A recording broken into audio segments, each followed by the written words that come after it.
Look at that. Bang on time. How you doing? Shmai Dom, how are you? I'm happy that we yeah, down, feeling rubbish, but that's all good because we're going to have an exciting session and that's what it's all about. So let's forget about me and concentrate on you and your brain. So welcome everybody. My voice is back, Dom.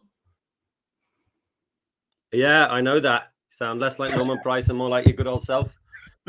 Norman's gone. And Norman's gone.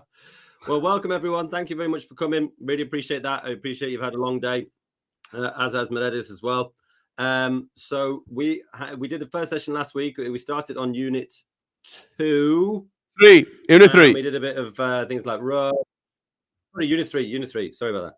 And now we're just going to try and finish that off today. There's a lot to pack into this hour, so we are going to kind of try and move along pretty quick.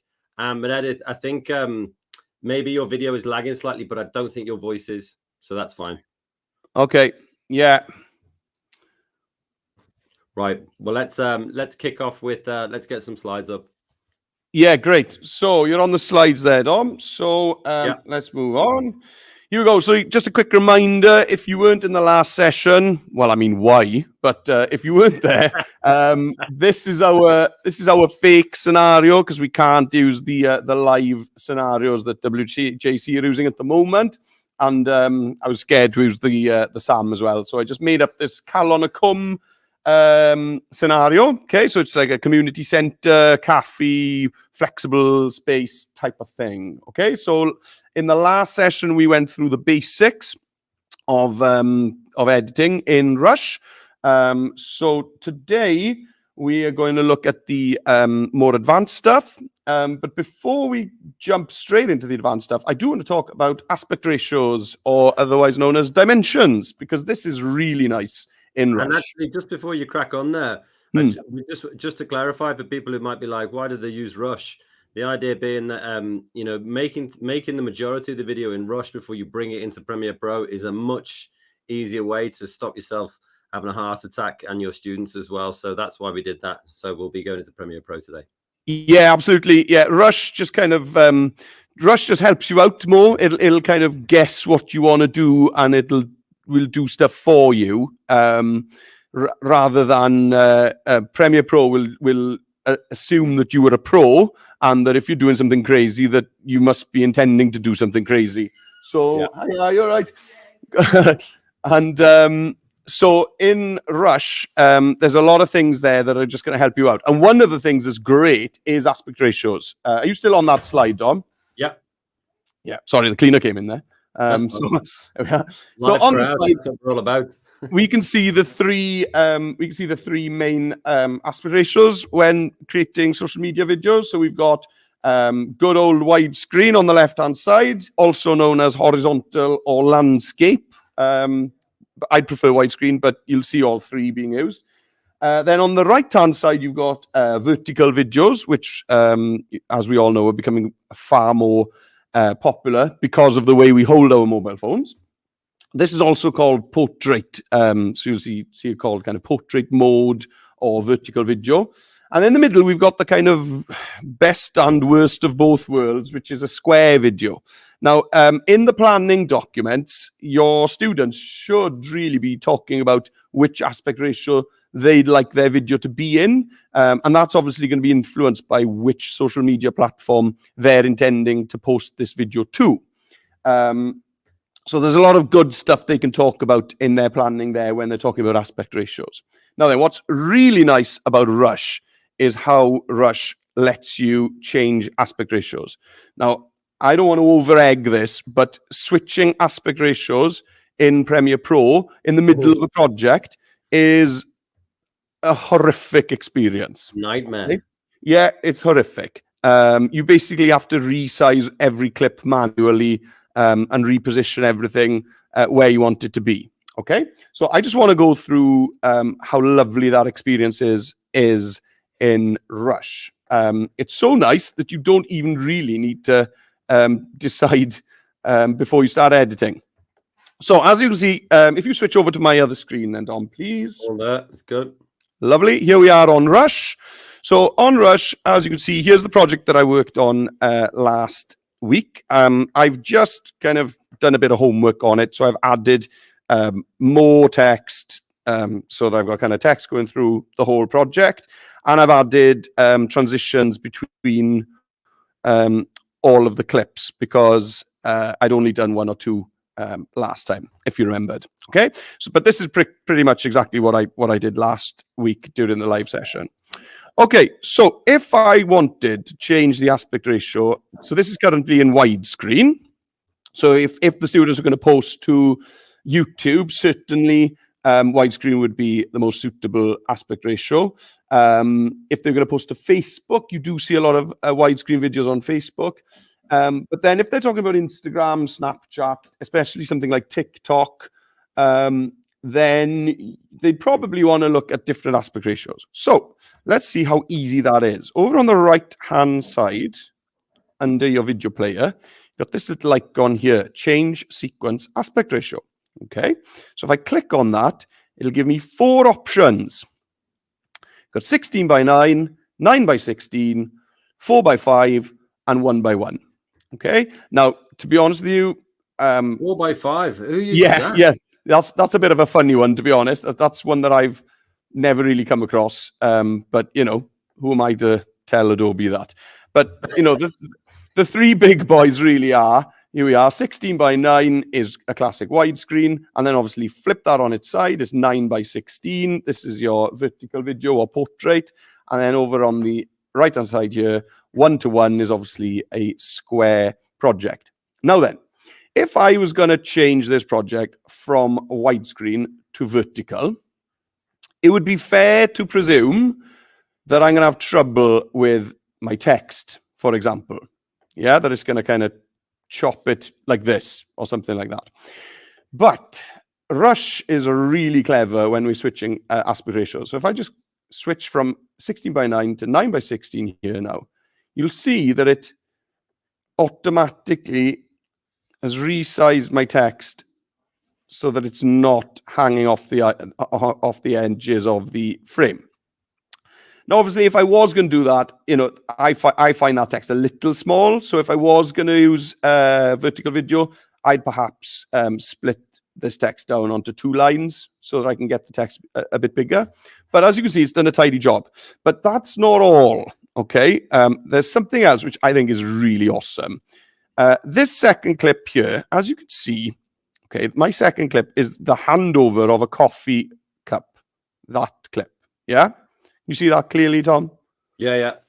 Yeah. Now, when I'm in 16 by 9, so in a widescreen project, that handover is lovely. There we are. You can see the coffee cup being passed over. That's great. When I switch to 9 by 16, it's kind of cropped what I want to see, hasn't it? You know? Yeah. I'm losing the best bit, which is the cup, especially there with my transition. Now then, let's have a look at some magic.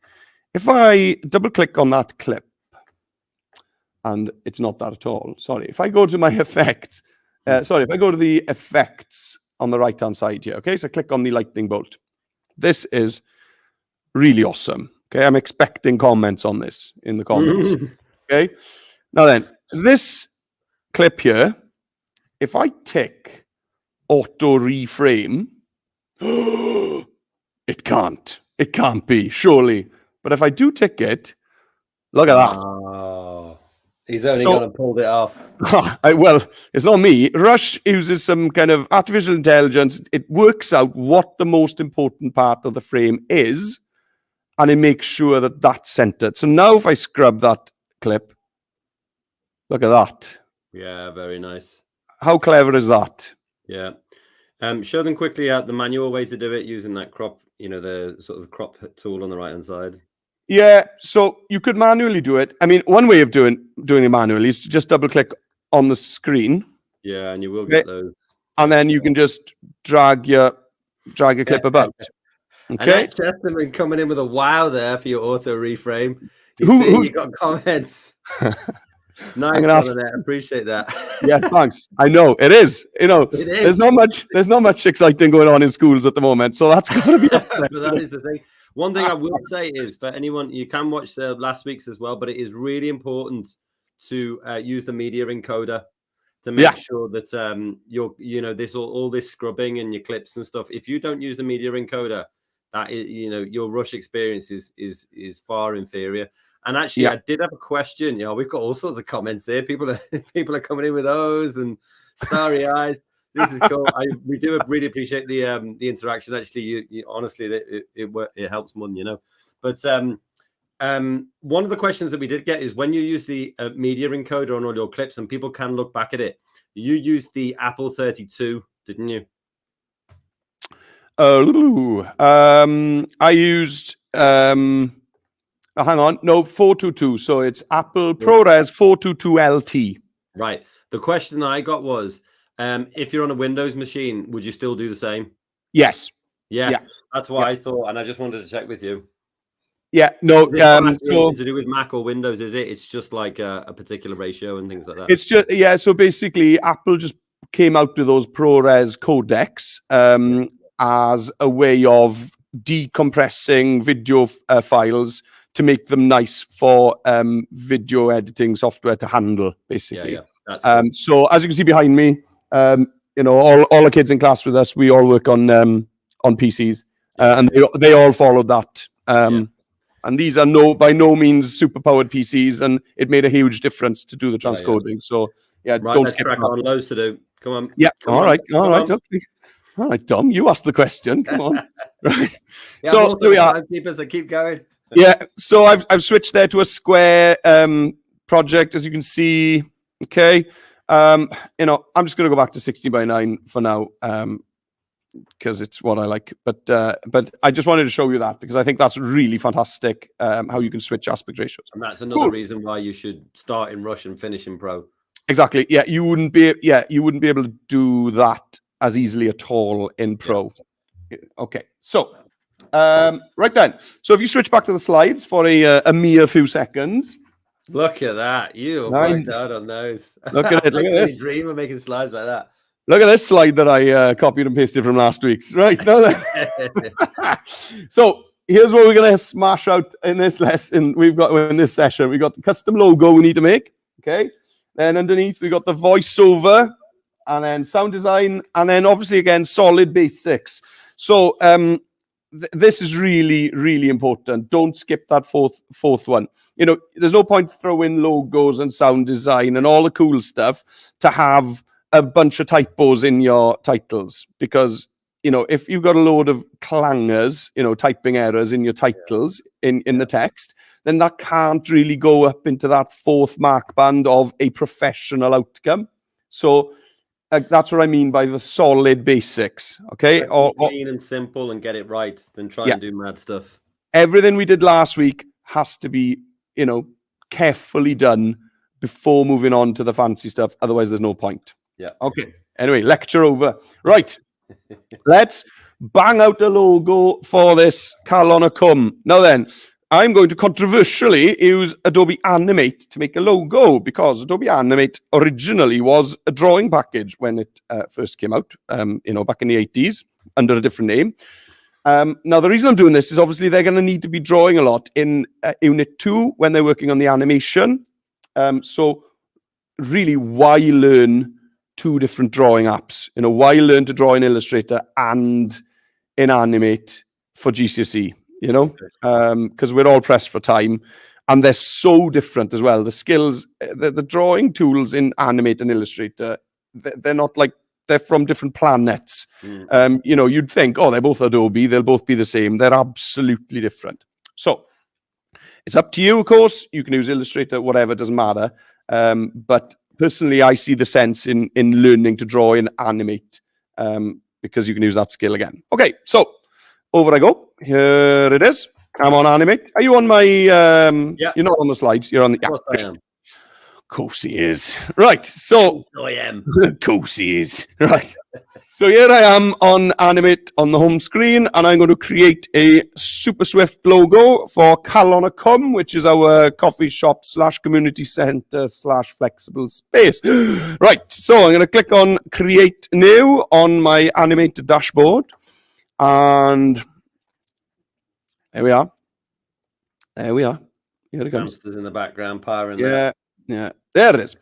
So you got a bunch of options up here at the top, but I find that if you just want, a basic place to draw some stuff, going to web medium, that just gives you kind of a normal sized page.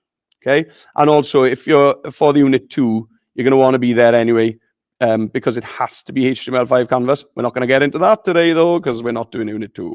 So I got my web medium create. That's just going to give me a blank page. Dyma fe. Hyfryd. Hold on. Oh, hang on. Sorry. What are you doing? I fired up animate and it gave me like the splash immediately, and it was like, Anyway, carry on. Right. Okay. Let's make a logo for Calonacum. So Calonacum, Calon obviously is heart. So heart of the valley. If you don't know, Calonacum means heart of the valley, the heart of our community. So I'm obviously just gonna go mega obvious here, and I'm gonna make a heart, and I'm gonna have the text saying Calonacum, and then that's gonna do for me for today. Okay. So I want to start off by talking about how cool it is to draw with shapes in Animate. Okay. Have you drawn in Animate before, Dom? Nope. Oh, you're gonna love this. I know you're gonna love this. All right. I know you are. I know you are. I'm excited for you because you haven't seen this yet, and I know how much I loved it when I saw it first. So I'm just gonna grab an oval tool. He's gonna hate it now. He's gonna grab an oval tool. Okay, and I'm just gonna, draw an oval as you do.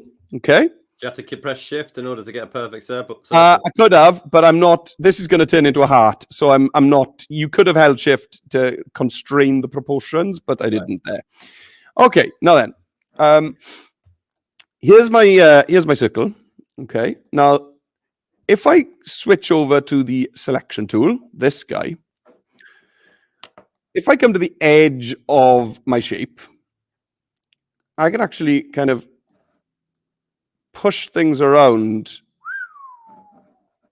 Now, there is no tool that's a direct correlation to this in Illustrator. Now, this person needs to go and see something with a heart specialist, but you know what I'm going with this. So it's really fun to draw with shapes in Animate.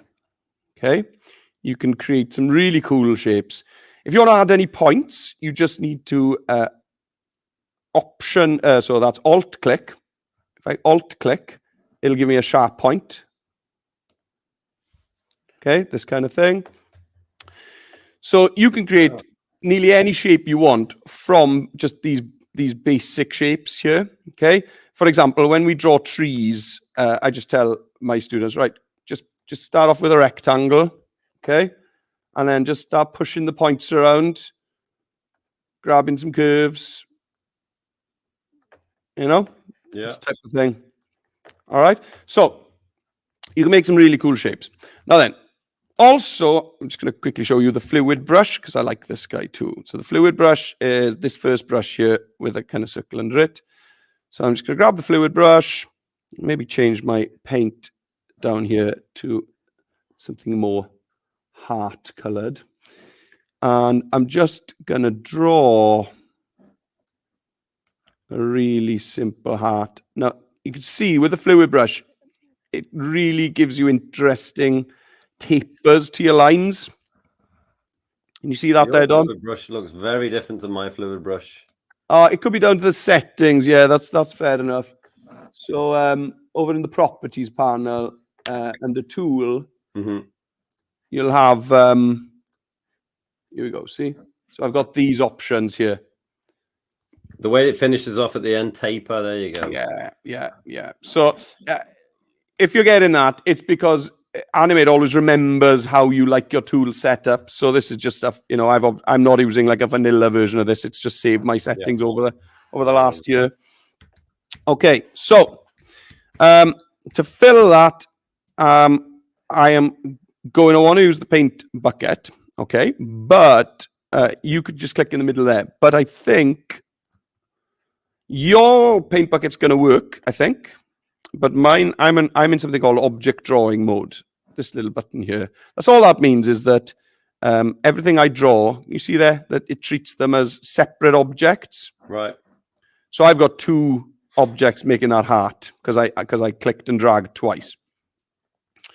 If you're on the other drawing mode, then it would Everything just draw counts as one. Yeah, everything just kind of merges into one.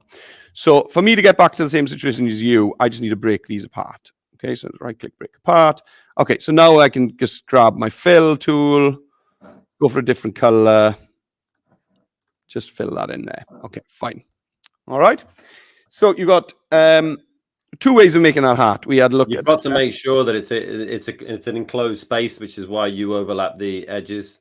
Yes. You do have settings in the fill settings where here we go. Here, can you see my screen here? Under the paint bucket, if you have got gaps under the tool properties, see that? Oh, nice. Yeah. So if you have got gaps, you just need to change that, and it'll fill it for you, even if you've got a gap. All right. But the standard is that it needs to be a closed shape in order to fill. Okay, fine. So, as I said, we're not going to dwell too much on this because we've got much to do, haven't we?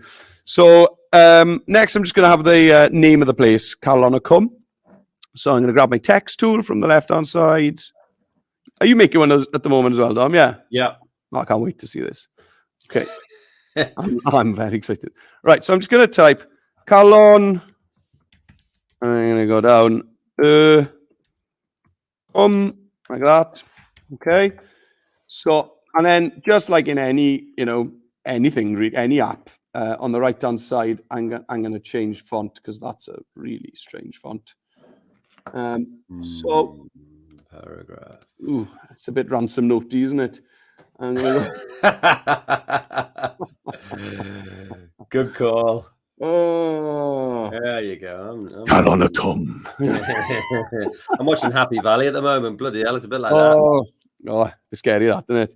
It's brilliant. Right. Though. It is. I haven't seen the latest. I've seen the first two series, but yeah, I've been absolutely terrible nightmares last night. But it was worth it. I've been catching up with Star Wars. I hadn't watched Book of Boba Fett. Are you a Star Wars guy?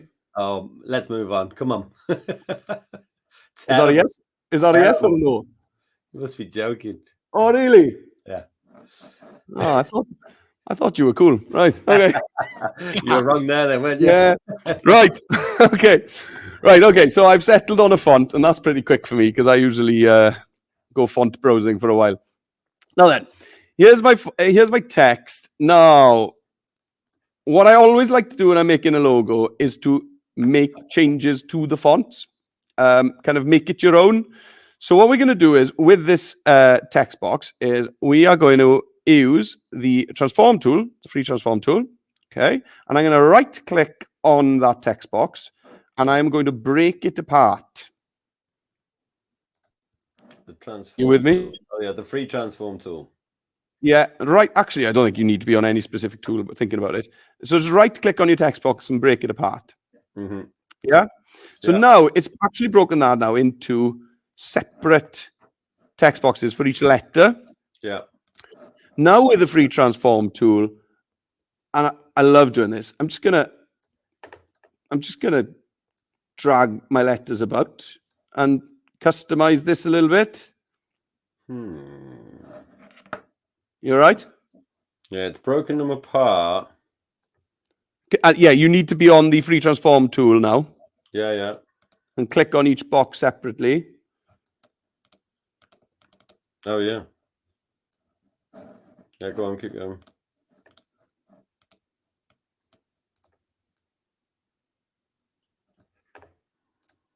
Okay, and my students love doing this because it takes something from just being a standard font that they found in the app to really be in kind of their own design. you know, I haven't done much there, and you can rotate stuff as well, you know, rotate it a bit. So I'm not gonna, again, we're not gonna spend too long on this tonight because the folks are here for the video, but you can see there, I've just done some basic stuff, like I've rotated that A in Calon. Yeah. I don't even know if I like it or not, but you know, that's the idea. Yeah. Again, with colors, you can just change these colors separately now because it's been broken apart. So under the properties object, we've got the fill color there. Okay. I'm going to leave it on that color for now. That's fine. Finally, though, I do want to look at what if you want to take your customization a little bit further. Okay. Now, what I'm going to do is I want my N in Calon to kind of spike up a bit at the end.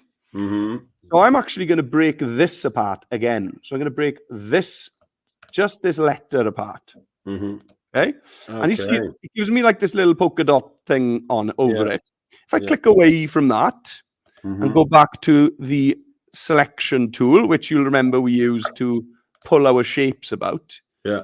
You can do exactly that now with your font. Now I've got, okay. I've got a font which is quite messy, so it's actually pulling. It's not doing a very nice job of pulling things around.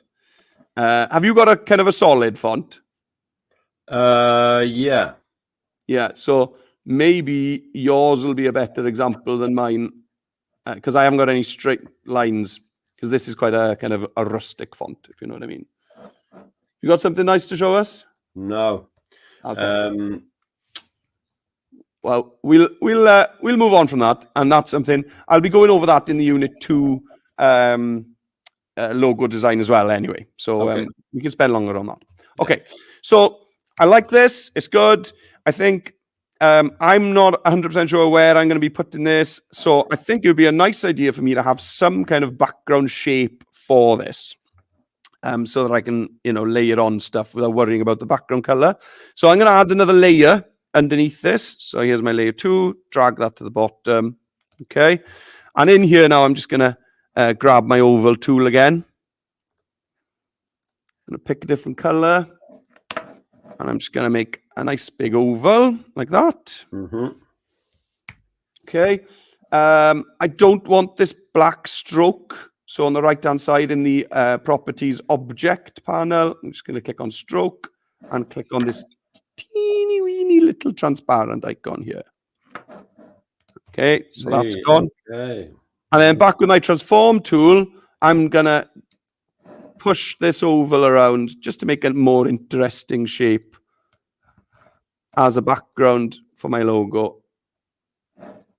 It doesn't take much, and it just creates more interesting shapes, and it's not just a boring oval anymore.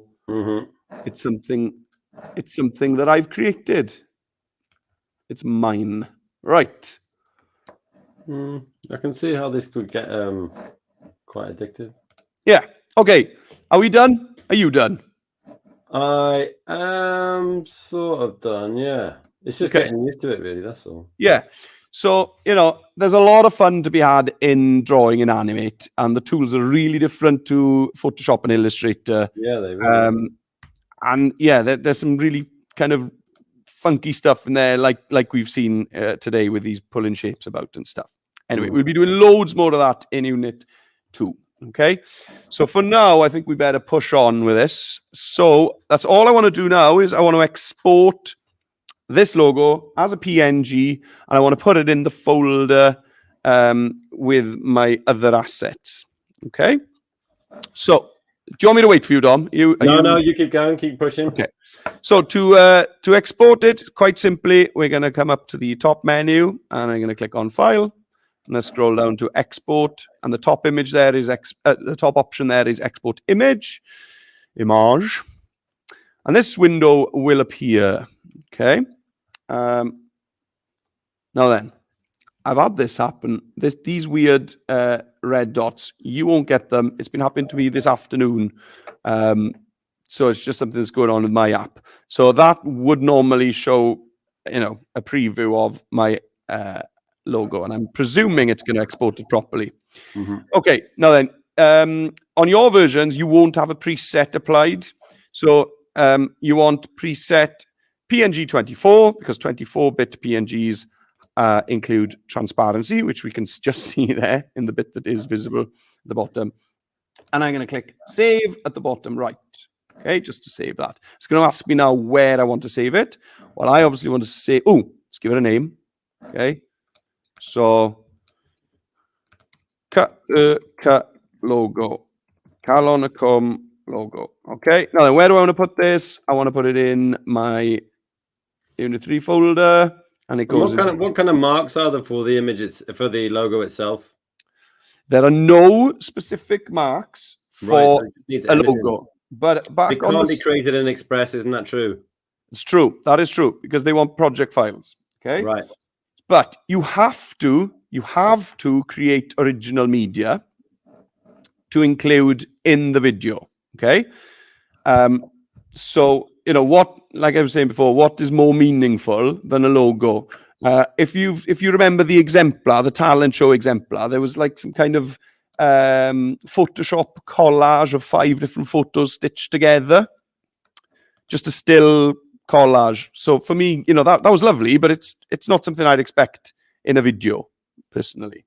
And I think that with all of these briefs we've had so far, Hinnaboda Lake, Cyber Cymru Cyber, and even the Talent Wales Sam, all 3 of those, if you were seeing that in the real world on social media, there'd be branding on there. There'd be a logo. Okay. So, they even talk about branding and logos in their research. And then we just kind of ignore it for the video. That doesn't make sense to me. So I feel that it really needs it. It's one of those things. You have to make something original anyway. And is this going to push this up to look professional? In my opinion, yes, it is. Okay. Okay, right. So it needs to go into the images and sound subfolder, digital asset, images and sound, and it'll be in there. Okay, so it's kind of in there with our video clips and audio that we use to make the video. So I click save. Okay, now then, before I confidently shut that down, I better check that it's exported. Yeah, there we are. Fine. Okay, so there we are. I can see now. There it is. Oh, my lights are gone off. Right, I've been sitting still for so long that my lights. You're all good. Okay, fine. Right, so let's get this into our video. Right, I'll save this project first, because they do want your project files as well. Okay, if you just skip over to my slides, Dom, please. Yeah, there it is. Over the right-hand side there. Okay, underneath, as a subfolder of your digital asset folder, there's the images and sound folder. Now, this actually isn't specified anywhere in the mark scheme or the spec, but it's in the exemplar, in both of the exemplars, it's got this subfolder. Okay, so that's why I've given it that kind of dashed line, because it doesn't actually specifically ask for that images and sound folder, but both exemplars have it. So, I've followed the exemplar and the mark scheme. Yeah, that's why you'll see, if you look underneath digital asset, the green folder, the 3rd point down, it says any other project files. Can you see that that's got a dashed line to any other project files in images and sound?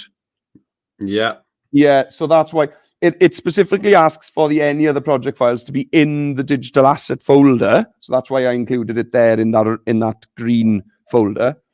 But then in the exemplars, they've put those in this other subfolder, which is called images and sound. If that sounds complicated, just have a look at the exemplars, guys. Download them from the WJC Secure website, and you can have a look at how the exemplars have structured it.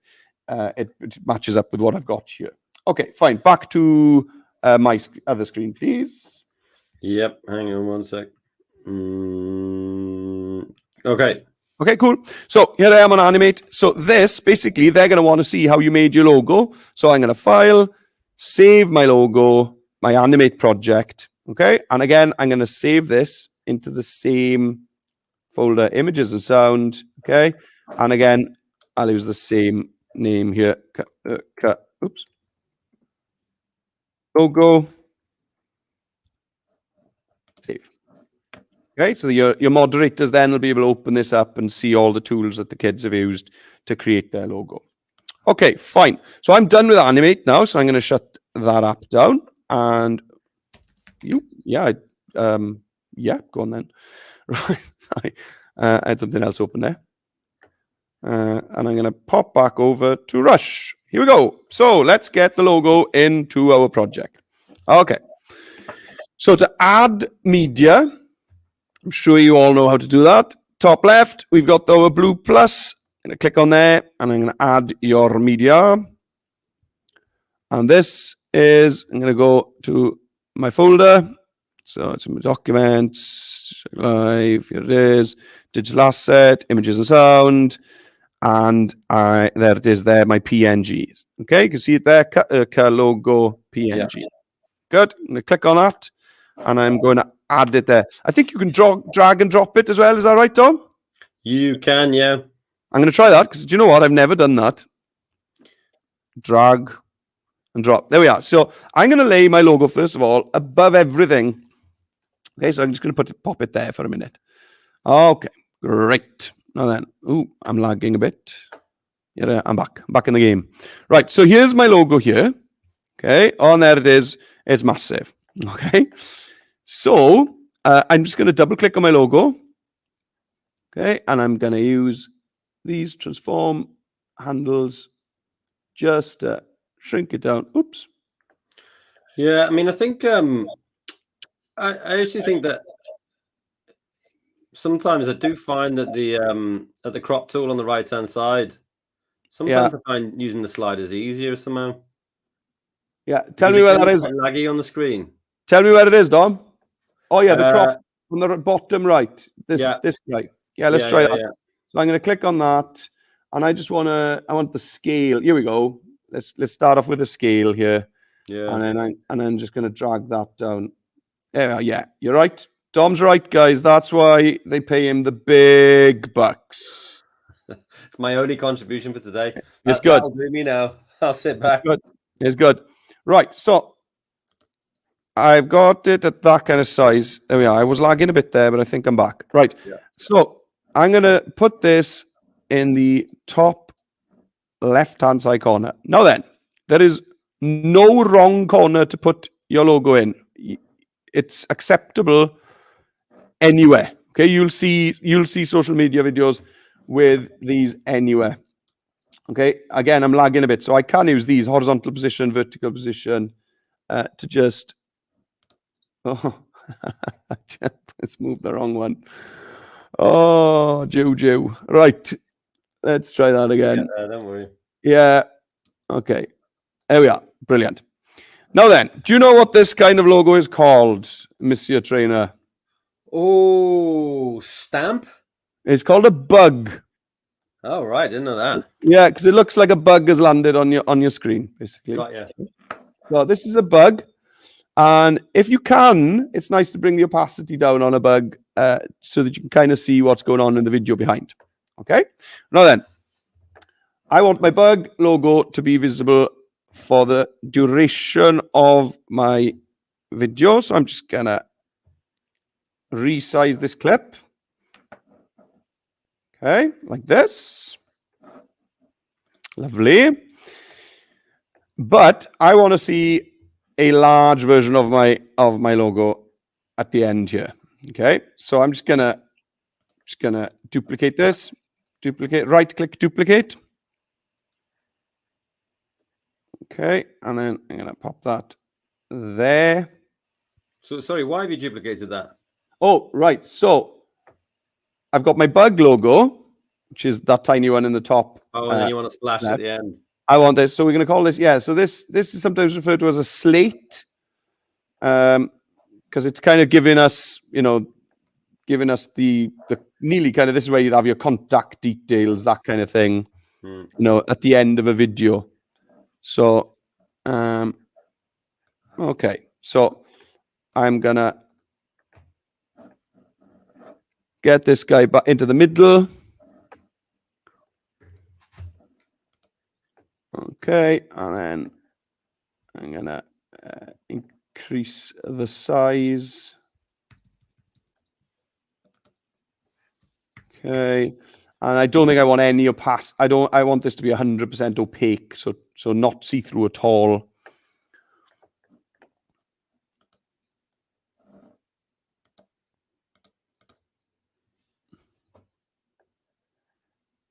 Okay. Do you know what? I quite like that overlapping the text, even though it was an accident. So I'm going to leave it like that. Okay. So you can also add transitions to these. So if you want your logo to kind of wipe on or something like that and wipe off, you can add transitions to these, just like we did with the other stuff. Okay. So let's have a look at that now. So you can see there through my video, I've got this cool bug logo at the top, giving me my branding. And then when I get to the end, I'll press play here.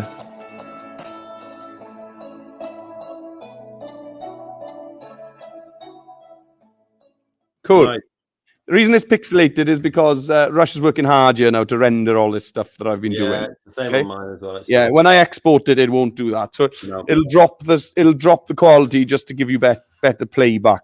Yeah. Fine. Yeah, don't worry about that. So I don't know what you think, Dom, but I think that was well worth spending a bit of time making a logo, because I think it really takes your video to another level. Yeah, I think so. And I think the fact that you've actually got to use Animate later anyway, why not? Yeah, exactly. Okay, right. So pop back to the slides then. We're moving on to the fun guy today, I think, which is voiceover audio. So again, these audio clips that you're going to record as voiceovers, they count as original media, which you have to include. So I've got original logo, and now I've got original audio coming into this project. Okay, and again, I think it really helps you push up to that higher mark band. It's really going to give it that wow factor. Okay, so to record a voiceover, you will need, obviously, some kind of microphone. So in our place, I don't know if you want to just pop to my camera, Dom. Your camera? How do you mean? My face. I'm sorry. Oh, here we go. Oh, hang on. There you go. You're back. Yeah. So in school with us, we've got a set of these. They're pretty bomb-proof. They're just a USB mic. So I'm sure if you haven't got USB mics, it's definitely worth you getting a set of them in school. I think these were about 80 quid each. And I've just got, how many have I got? 5 or 6 that, they share about and plug in. So I've got a Resize Mini, which is a USB one, and that's pretty good. I think that was only about 40 quid, to be fair. Yeah, you can go cheaper. To be honest, anything's gonna work. Anything's gonna be fine. Yeah. Okay, so let's add a voiceover then. Right. So I tell them, if they're not sure what they want to say, they could literally read out the text that they've got already up on screen. Mm-hmm. So to add voiceover, we're going to click again on the add button because we're going to add something. On. You were off then. Just go back there. Am I here? Yeah, you're all good. Here I am. To add voiceover, we're going to click on the add button again. Okay, we've used a load of this button by now, and you can see there it says voiceover. Okay, so I'm just going to click on voiceover, and it's changed our view down here. It's kind of giving us more options here. If you ever want to hide those options, it's this little button down here. Would you normally work without those control tracks on? To be honest, I try to keep things as simple as possible for the students when they're working. So yeah, I'll tell them to keep them. I don't even talk about it until we get to the voiceover stuff. Right, fair enough. So I'll turn the control tracks on. Okay, so there's nothing scary here. We all know what these are. These will hide stuff. So if I click on that, I won't see the text. That's why it's grayed out. So they're not going to need to do that really. You also got mute, which we are going to be using, and locks, etc. So to record our voiceover, this empty track here under the music, you see it's got this little podcast mic here, and it says target track for recording. Okay. Now, if I click on that, it turns into a round record button. Okay. And then I'm going to click record, and then it's going to count me down, and I'm going to record a voiceover. But there's going to be a problem with what I record now. Okay. And we'll see if the guys can guess what it is. So give me a shout out in the comments if you can predict what the problem is going to be with my voiceover at the moment. Okay, so here I go. Tap record. 3, 2, 1. Welcome to Calonacum Community Centre. And then I just clicked on the same button again to stop. Knew it. You numpty. You didn't mute your track. There it is. Did anybody? A quick question, by the way. Dimensions for a typical logo. Asma Hussein's asking. I don't think there are any, but no. Do what you want. I often just say, just make it square or rectangle, whatever. It doesn't really matter.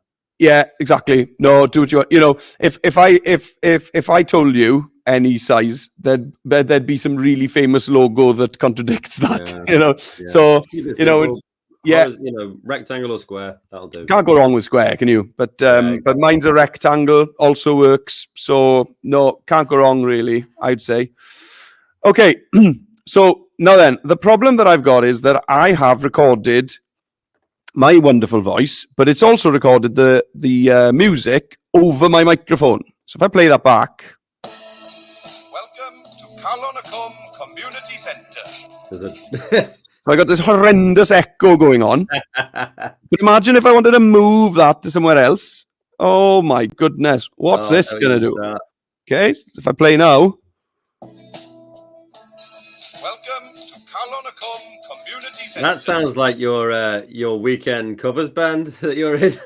Thank you, Mr. Trainer. Thank you for that. Thank you. Yes, we're available for weddings, funerals, bar mitzvahs. So give us a bell. Right. So you need to make sure that you have silence when you record a voiceover. Basically, that's why I made that intentional mistake. So I'm just going to mute my music. Now you'll also possibly have sound on some of your downloaded video clips. You can see that little blue, what do you call that thing, chip under there is audio on the video clips. So I'm gonna. It's a good idea to mute your video clips and mute the music. So now nothing's going to make a noise. Now I also get them to put their coats over their heads when they do this. I was going to say that.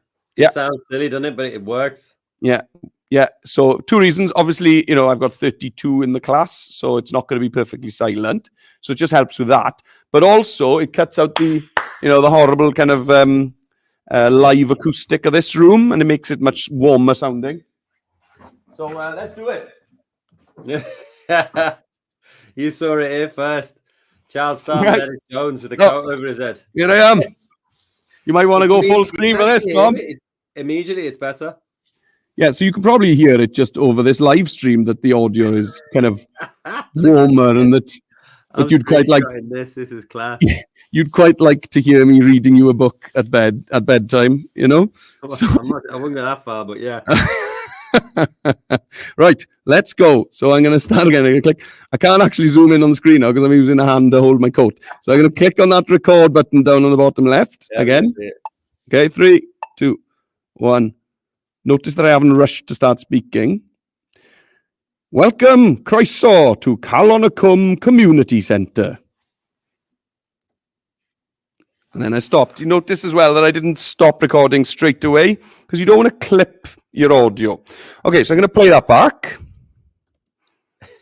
Notice that I haven't rushed to start speaking. Welcome, croeso, to Calonacum Community Centre. Lovely. Now what I want to do, I'm going to zoom in. How do you zoom in Rush? You use Command and plus on mine. Just plus and minus on the keyboard, just next to the number keys. Plus and minus. Yeah. Okay.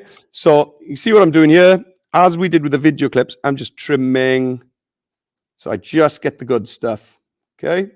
And you want that. You don't want this to be, you don't want to press record and start speaking straight away because it might clip the beginning or the end of your voice. Yeah. Give it a couple of seconds. Definitely. Yeah. Leave a bit of space. Okay. There we are. So I'm happy with that now. Welcome, croeso to Calonacum Community Centre. It's beautiful, that is. Nice. Right. That worked very well. That's good, isn't it? Right. So I'll do one more, but obviously your students will want to just scatter these all over. You know, I think that's pretty self-explanatory because you've got 10 minutes left now to get into Premiere Pro. So what you're telling me is don't do one more. Yeah. Got you. Get on with it. Right. Okay. So I'm going to unmute my music because now we're going to do something super cool with this. Okay. At the moment, the music and the voice are going to be fighting each other. Okay. If I play this. Oh, quack, quack. Here it comes. Welcome, croeso to Calonacum Community Centre.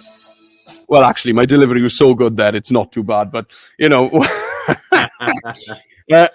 what you usually find that the music and the voiceover are fighting. Now then, this is so cool. I love this next bit. Okay. Because normally, for me to do this in Premiere Pro, you need to start keyframing so that you want to drop the level of the music down underneath the voiceover. So to do that, you need to use audio keyframes, which is quite time consuming and quite difficult for kids to grasp as well. So watch this, guys. Okay. I'm going to, first of all, just check. You can see there that it knows this is a voice and it knows that this is music. Okay. It's giving me those little icons. So I'm going to click on I'm going to double click, on my music track. Clicky click. Now then, it's opened up the audio tools for me. Okay. Now then, have a look here. Okay. It is music. And I'm just going to tick auto volume. And I'm going to tick, this is the important one, auto duck. Now what's happened, if you look at the timeline, it scooped the volume of the music down underneath my speaking automatically. I want comments on that. Because I think that is mega, right? So if we listen to it, I'm really sort of stop talking over my video. How enthused you are with it all. It's great. You don't quite know how much of a geek I am, you know. Oh, we got a wire from Miss Hawkins. Yes, I knew we would. Good stuff. Well done, Miss Hawkins. Cool. Okay. It's awesome. And it'll do that through your whole project. It'll do it. You just tick that once and it'll automatically duck under every single voiceover clip that you got. Julia's coming in with a cool. It is cool. And yeah, this is another reason why you should never start this project in Premiere Pro. just do all the lion's share in Rush. Yeah, because again, audio keyframes in Pro is, it's a pro thing to learn how to do, so it's a steep learning curve. You could also just to point out for your voiceovers, I mean, I think my voice sounded wonderful there, but you could use auto volume, balance sound, reduce background noise. I find that actually reduce echo and background noise don't particularly work well together. Yeah, we are. So have a little play around. But I didn't really have an echo. Yeah, and also try turning the intent, a little sprinkle of salt and pepper, on these things rather than the whole pot. So it doesn't work. Yeah, if you're using these things, season to taste, and I'm certainly, lower pitch. Anthony Bourdain in the house. Come on, mate. 7 minutes. 7 minutes before these people have got homes to go to. Come on. Yeah, well, we may go over there, Dom, if I'm going to be realistic with you. Right. Okay. So there we are. We've got all our fun stuff there in Rush. Okay. Now, what I haven't looked at yet is the third point of Pro Video, which is sound design. So I'm going to really, really go quickly on this one. Okay. So basically, sound design is sound effects, like background noise. So if I go again into the plus, and if I go to audio, you'll see in here that you have got sound effects. And if I look for something like animal digging hush, something like that, would that be appropriate? I think so, yes. Here we go, coffee shop ambience mellow. Okay, I'm going to click on that, and I'm going to click add. I'm just going to add a coffee shop ambience there, and I wanted to. I think you should open up those tracks. I don't think it's overwhelming at all. I think it's easy to have them open up first. Maybe. Yeah. These, what Dom's talking about there is these track controls here. I sound like an optician now. That's without. And that's with. I mean, I think there's only one more line that you can actually stick in there. Yeah. I think maybe you've even got them all open now, so that's it. So you can see there I've got my coffee shop ambiance there. Now it will be too loud out of the gate. Okay, so as soon as we press for time, I'm not gonna show you that it's too loud. I'm just gonna go straight in here to the right hand side, and I'm gonna drop the clip volume down. You can see the waveforms kind of get smaller on the actual clip itself. So I'll try something like that. Okay, so if I play it there now. Welcome, Croeso to Calonacum Community Centre.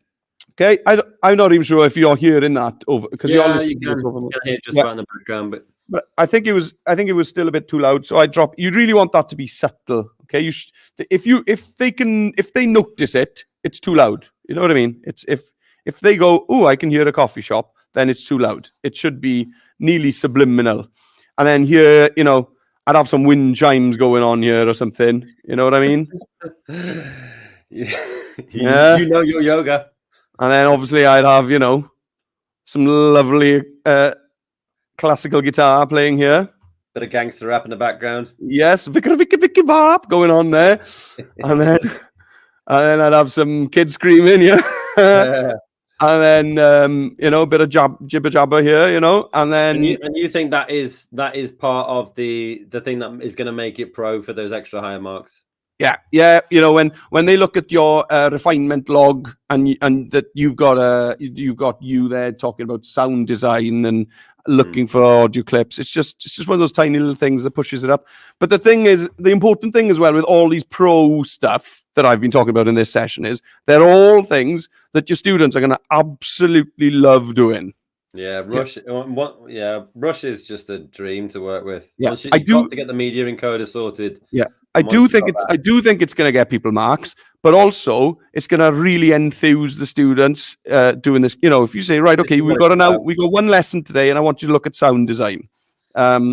And you guys that haven't finished your text overlays, you're going to have to do that today. Everybody else get on with sound design. It's just like an extension activity to the ones that have raced ahead.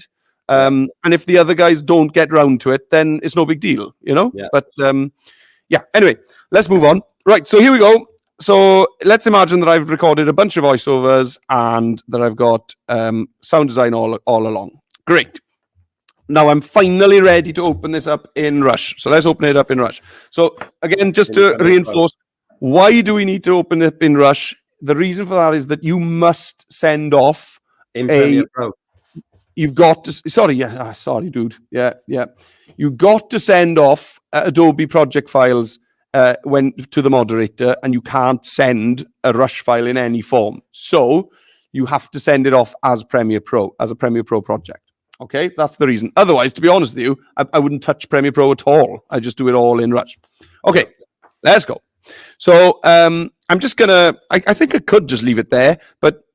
Because it does save automatically. But in Rush, I am just going to go back to my home. I feel as if I've kind of saved it in a way. I'm pretty sure I don't need to do that, but it feels good. You don't. It's auto. Yeah, it feels good that I've done that. Okay, so now I'm going to open up Premiere Pro. Okay, so here it is. So here's Premiere Pro. And this is probably the reason that everything's been slow during this entire session on my computer, is because this has been open all along. It's just been sitting on the couch, just taking everyone's seat. Yeah, just on this homepage, just using up all my RAM, So anyway, as you can see on Premiere Pro's homepage, on the bottom left. Hello. Look at this guy. So I'm just gonna click on Open Premiere Rush Project. And here it is. Here's my Calonacum. So it actually drags that from the Rush application. So these are all the projects that I've got in my Rush app. Yeah. So I'm just going to click on that, and it's going to give me an error message. Okay, just warning you. Mm-hmm.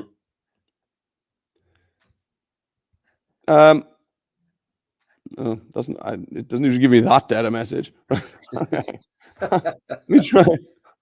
Offline all. The wheels could fall off here, Dominic. I think there we are. When you get an error message, normally I just click ignore or cancel or something like that. And and it's fine. Yeah.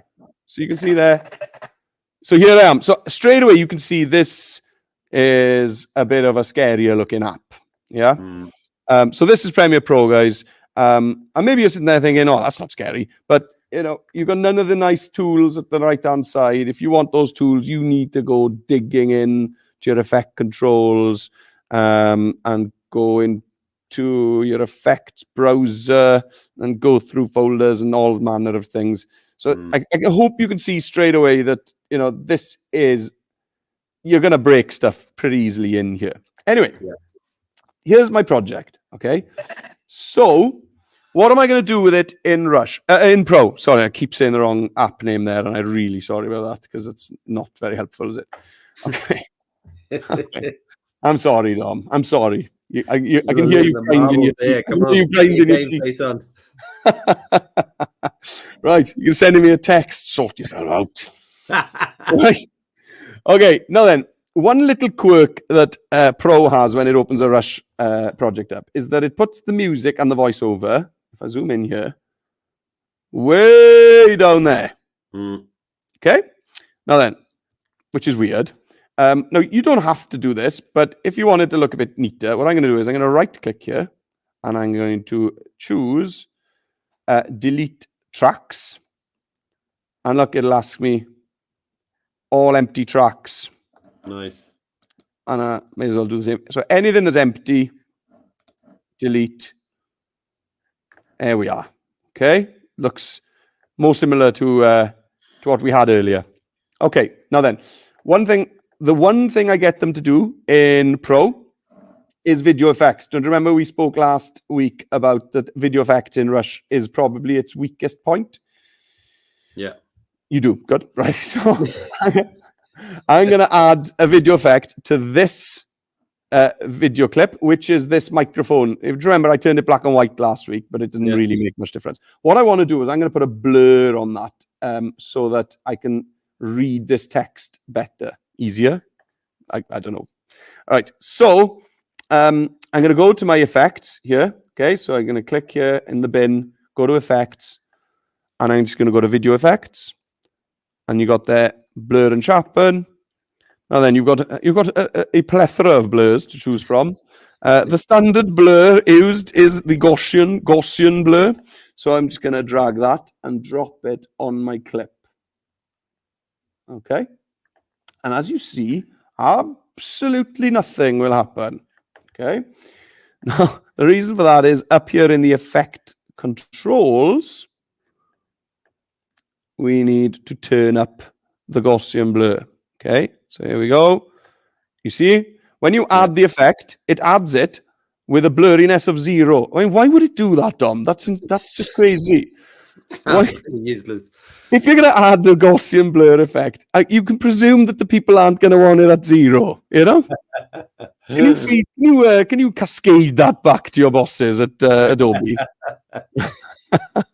Right. I'm not sure I'll get anywhere, but yeah, I appreciate it. Yeah. Oh, do you know what this clip needs? It needs no Gaussian blur. Oh, let's add that on. Right. Okay. That'll sort the wheat from the chaff. That's what they think. Yeah. Oh, it just adds that little je ne sais quoi to it, you know. Right. So anyway, enough of that. I'm going to drag this 0 to the right-hand side. And now if you keep your eye over here, as I do that, or maybe with a bit of a lag, because it's Premiere Pro. There you go. See, it's adding a nice blur to that video clip. And that as well, I'd screenshot this and I'd put it in my refinement log and I'd mention the fact that I've added a Gaussian blur effect to one of my video clips to make the text easier to read. And then the examiner will be like, oh, lovely, they've used effects. Okay? And that's enough, you think? I would say that's enough. Yeah. Because really, if you think, oh, let's put some more effect on, there's not much you'd want to use, to be honest. A lot of this stuff is horrible. Yeah. I would, there's some really disgusting things in here. Yeah. Let's look, posterize. Look at that. Why would you do that? Maybe to get an extra mark. What? Who knows? All right, so Gaussian blur, that's the one you want to do. Yeah, right. So I mean, you're welcome to go through these effects and find some other stuff, but I don't like them. That's just me. Okay. Okay. So as far as I'm concerned, I'm done. This video is finished. I've got everything I want. I got my voiceovers. I got everything. It's wonderful. I love it. So you're going to need to export this. Okay. If you go to the slides really quickly, Dom, I know you don't want to. Yeah, no, go for it. Yeah. But under that middle folder, digital asset, WJC specifically want you to save this with the file name digital-asset_final. That can't be right. No, I think I've made a typo there. It's digital_asset_final. Okay. Right. Yeah. So you have to save it under that name into the digital asset folder. Okay. So to do that, I could just pop up here. Let me go back. Oh yeah, sorry. Yeah, I can pop up here to quick export. Now, quick is not the correct term here. Okay, this will probably take a while.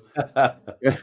So file name and location, you can see here. Okay, I'm gonna click on this folder. Oh, there it is. Okay, and now I'm gonna go into my documents. Go to my folder, Unit 3, digital asset. There we are. Okay, it doesn't go into the images and sounds subfolder. It goes into the digital asset folder. And the name is digital underscore asset underscore final. Now, I don't need to add the file extension. It'll do that when I export. Okay? Yeah. Because it says that MP4. Yeah. Okay. So this file structure is really important, isn't it? Mega important. Yeah, mega important. And, they've sent out messages along the lines of, if things aren't called what they are, then don't expect us to open them up type of thing, Right. So yeah, I think they are going to want to have things named properly. So I'm going to click save. I'm going to click save. Okay. There we are. And then there we are. That's just saved what I've just set up to there. I still need to click export here. Okay. The one thing you could look at is this estimated file size. Now, that's pretty big. That's pretty big for a 40-second video. So you might want to go in here and have a look at, okay, what about any specifications around that? Well, again, in their planning documents, they should have said, your students should have said what quality they want their final video to be at. Mm-hmm. So, play it safe is 1080 really. Yeah. Okay. So 1080 there, that's 113 megabytes. That's pretty acceptable, I'd say. Okay. So I'm going to click export. Now this, I've seen this take ages in lessons. Okay. So I would definitely have some kind of other task for your students to be getting on with whilst this export's going on. One of the, maybe the evaluation, or that kind of thing. Decompress, something like that. Yeah, exactly. Okay, so I don't know.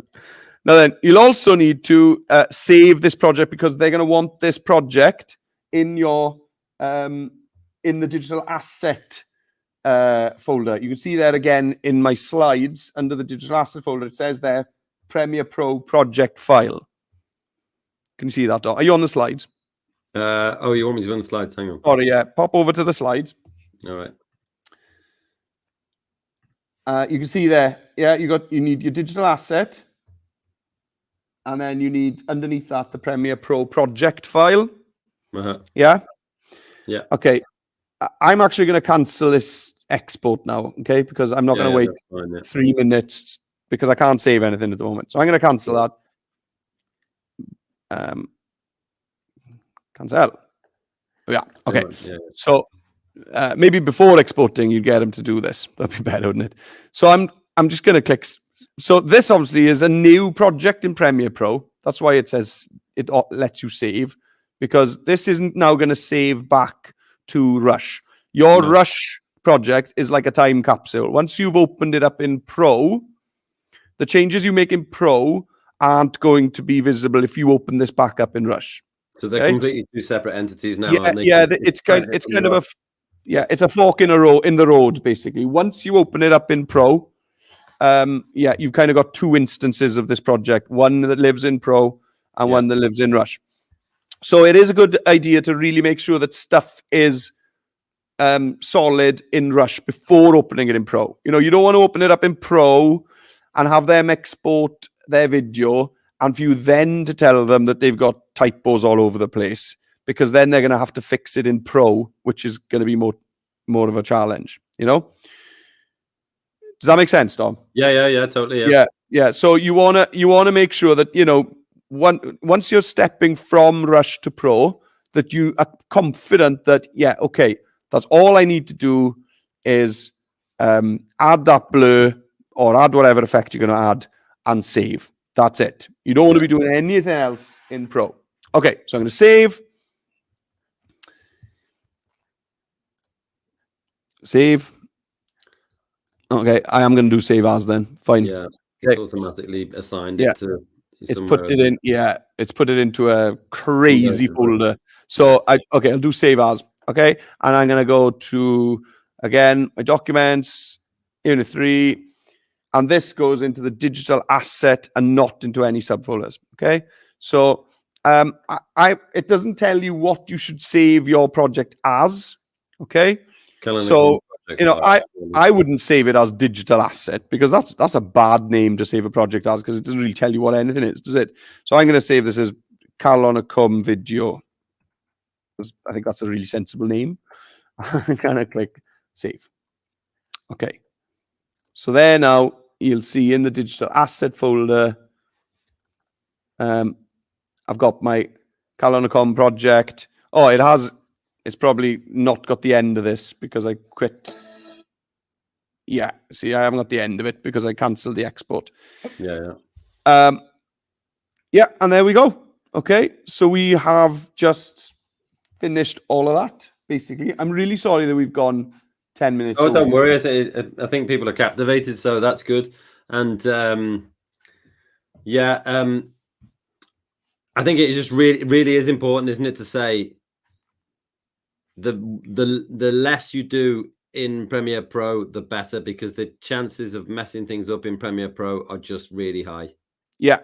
What's nice, of course, is that if they do mess stuff up in Pro, they could just bin it all and go back to the home screen of Premiere Pro and just reopen that Rush. Yeah. So at least you got that. You know, they can't break anything from their Rush project once they're in Pro, because it's kind of a separate save of it, basically. Yeah.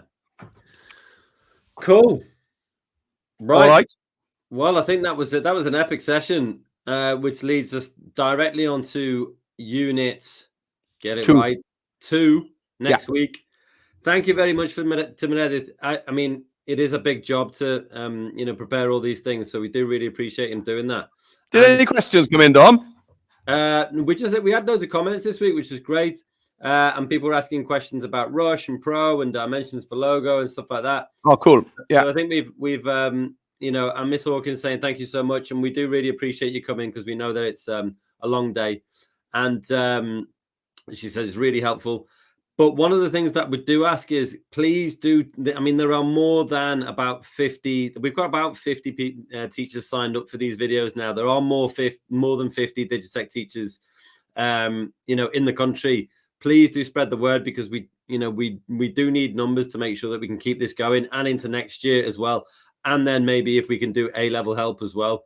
So the more people who know about it, it really, really helps. So I know I'm just banging on about it when I email people, but please do tell other people, because that's how we get, we get the bandwidth to be able to deliver these as well. Let's have a look at the last comment here. Thank you so much for the session. Really helpful to know where to pitch the videos and pick up some tips and misconceptions. Meredith, listen, pal, I've got to go and pick the kids up. Yeah, dim problem. Diolch yn fawr iawn. Well done. And thank you very much, everyone. I'll email everyone recording and slides, because Meredith is going to email me the slides really quickly, aren't you? Yes, I am. Yeah. Nice one, boss. Really appreciate it. Thanks, Dom. All right. Thanks, everyone. That's going to end the broadcast now, and I'll send everything on later. Thank you very much.